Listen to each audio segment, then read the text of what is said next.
Today I'm bringing you episode 2 of my Nomad Life series, and it is about how not to get cheated on by landlords when you live abroad. Hello cookies, it's Siri, I'm back, and today I'm bringing you the third episode of my Nomad Life series, and it's about what to do when you freaking hate the country you just moved to. I'm making this video today in the country I'm living in, but that doesn't mean that I'm talking about this country. I don't hate the place where I am right now, just so it's clear.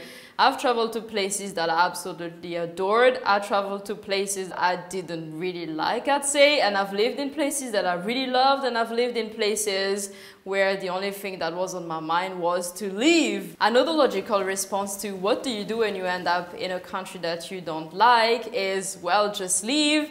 There are situations where we can't just leave. For example, if you move there because your work actually moved you there, or if you moved there to study and you plan to do a master's degree there, which is at least 4 years. Maybe you're tied down because you found your soulmate in the country. There are many reasons why people can't leave. So if you're in the situation where you end up there right now and you're really like, I just don't like it here, but I can't leave either, this video is for you. The number one tip is to set up an exit plan as soon as possible.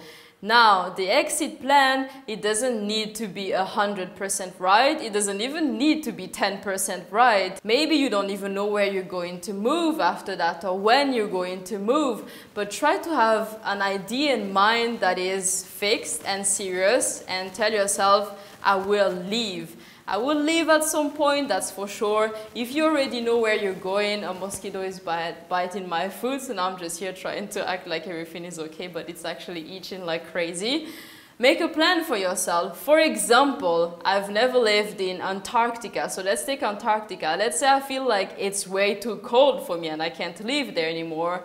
Then I'm going to be thinking, I was deployed here for work for 2-3 years. Okay, I can't leave for the next 2-3 years, but I can make a mood board of the places I might like to go to, maybe Costa Rica or the Maldives or the Sahara if you really, really hated the cold. And then you have those places in mind that you know, that you envision for your future, and then you think, maybe in 3 years, do I want to move when it's winter, when it's summer, when it's spring, when it's fall, etc. So try to even write it down, plan it mentally, and just make it sure for yourself that you will eventually leave, because there is nothing worse than knowing that you will never leave. For those of you who've seen my storytime videos, you know that my past in Madagascar was not the nicest. And I don't think I've actually told you, but I was always bullied at school as well because of some stupid rumors that people spread about me. And I know that some of my previous high school classmates watch my videos. And again, those things that people said I said, I never said them, just for the memo. But I've been bullied, I didn't really get along with my family, and well, I had it pretty tough there. So I've always wanted to leave. And even though I didn't know when I would leave, where I would go, what I would do, I always had in mind since I was a little child, someday I would leave and never come back. That was always my plan. And just the idea that I was leaving eventually kept me really alive and gave me energy for those many years, because when you think, this is so annoying, I really want to go somewhere, I freaking hate this, I'm so miserable, why is my life like this? But you're thinking, but yes, I will definitely leave. I have a plan. I'm going somewhere, even though you're not 100% sure when and where. That just gives you energy to keep on moving on, so you keep your morals, I guess, up. If you're lucky enough to have friends, family, counselors, or teachers to confide to, then definitely do so. If you end up in a country and you're not happy, for example, you're an expat wife or an expat husband, and I've read some blogs actually from expat wives that anonymously said that sometimes they were really unhappy with the choice of country that the firm sent their husbands to. I don't know if my sentence makes sense. They kept it in, and when you keep it in, it's really, really bad. I wasn't lucky enough to find people that I could really talk to about how I really wanted to leave, how I was unhappy. But in some of the situations, I did have people to talk to, and I felt much better when I could talk to the people, even though they couldn't really solve my problems, or I couldn't solve my problems by talking to them. It still made me feel much lighter. It made me feel like at least some people know how I really feel. And the second advantage is maybe your partner feels the same, but they feel guilty for having brought you there, or they also feel like they don't want to confide in you because they feel shame for whatever reason.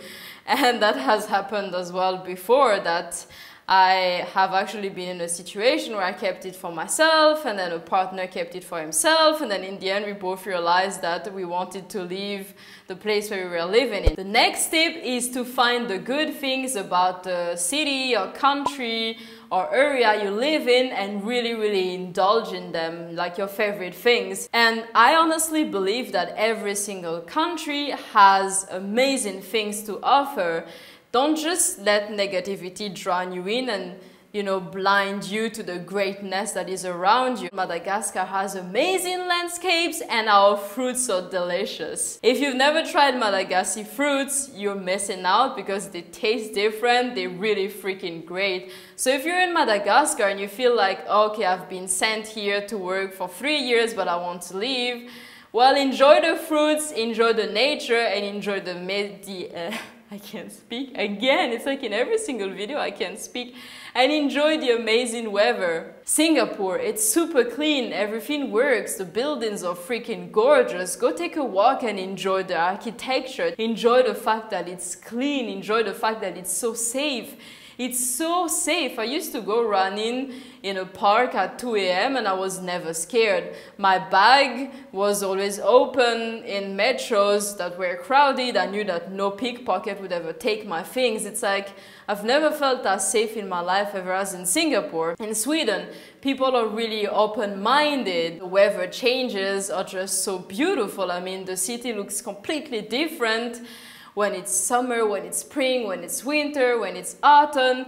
Plus you have lots of Swedish designers as well if you're into that stuff. For example, in Malta, there's amazing weather. You have some really amazing natural rock constructions. Some people in some tiny villages are really nice, really wonderful people. There is always something good about every single country or city. Just figure it out, and if you like it, do it all the time. If you have a favorite restaurant, for example, in Singapore, there was this Mexican restaurant that I really love.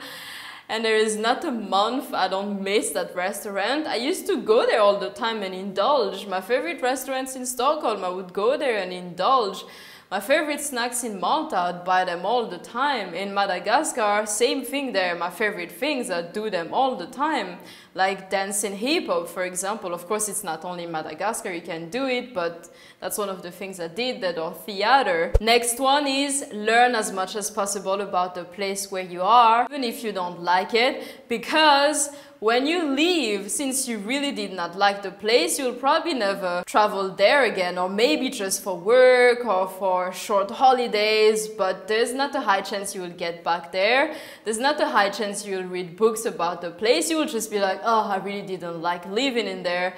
I just don't want to hear about that place anymore. Being where you are now is your unique opportunity to learn more about your city, to learn more about your country. And by your, I mean where you are now. I don't mean like your nationality place, but your current home. In the future, when you look back at it, you want to tell yourself that, yes, I didn't like the place, but I gained so much knowledge. So it wasn't wasted time. It wasn't all bad, because knowledge is priceless. The next tip might seem a bit counterproductive, but it is do not move just like that. If you get the opportunity to move, unless you're me, because I'm crazy, think about it twice and don't just rush just because you don't like the place where you're at. I always just rush and do it. Every single country that I've moved to, it was more or less like, yeah, why not?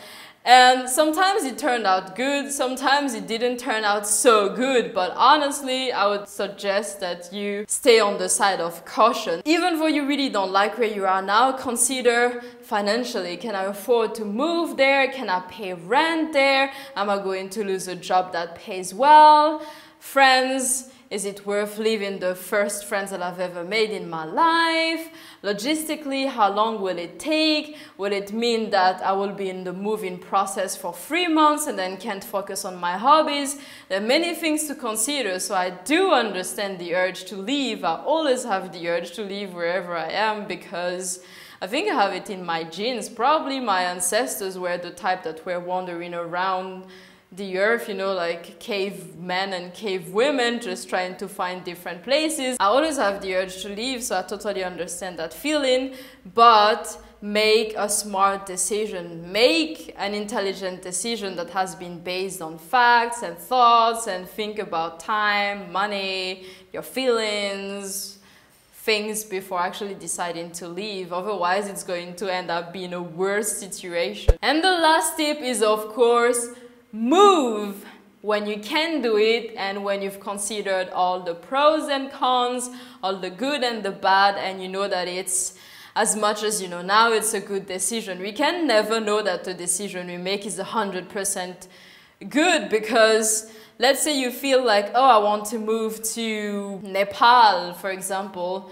You will never know if it was a good or bad decision unless you go there. When you're there, then you think, okay, it was really a good decision. I really never consider a move to be a mistake, because you always learn, and that's really just the most important thing. For me, I just learn, I experience new things, and then I know that, okay, this is something I like, this is something I don't like, and then I have a list of likes and dislikes when it comes to countries I would like to live in, and my list just extends. I'm thinking, oh, maybe I like a country that has more palm trees, but at the same time, I don't like too much pollution. So you just learn a bit more every single time. So if you're in a situation where you feel guilty because you feel like you made a bad decision, it's not a bad decision. And that's the end of this video. I hope you cookies enjoyed it. If you did, please leave me a thumbs up and subscribe if you don't want to miss the upcoming videos. Let me know if you want more of this series, because I have maybe a few more episodes to share with you if you're interested, or maybe I will just do them for me, because nowadays I try to do my YouTube channel for me and to actually be happy doing my own videos. So if you enjoyed, subscribe as well if I haven't said it, so you don't miss the upcoming videos. And let me know your experiences of countries you liked and countries you didn't like. And please, people, let's all be open-minded. There is no perfect country, because a perfect country would have everybody 100% good looking, 100% happy, 100% healthy, 100% rich. The weather would be 100% non-polluted, and etc, etc. There's no country that is perfect, but there is no country that is all bad either. So if you want to share your experiences in the comment section down below, this is a free zone that is hate-free. All haters will be blocked, so let me know about the places you really liked, you really disliked. This is a free happy zone. We can discuss the good and the bad, and it's okay to have preferences. And until next time, I will see you cookies at the next video. Bye! Today I'm bringing you episode 4 of my Nomad Life series, and it is how to be a good expat. Now, I wanted to come up with a really long disclaimer about how, yes, this is a self-explanatory video, but honestly, there are really bad expats out there. I've mingled with many of them in Singapore because I used to be quite sociable. And of course, in Sweden, I studied languages. In Singapore, I studied languages. In Madagascar, I've met a few expats.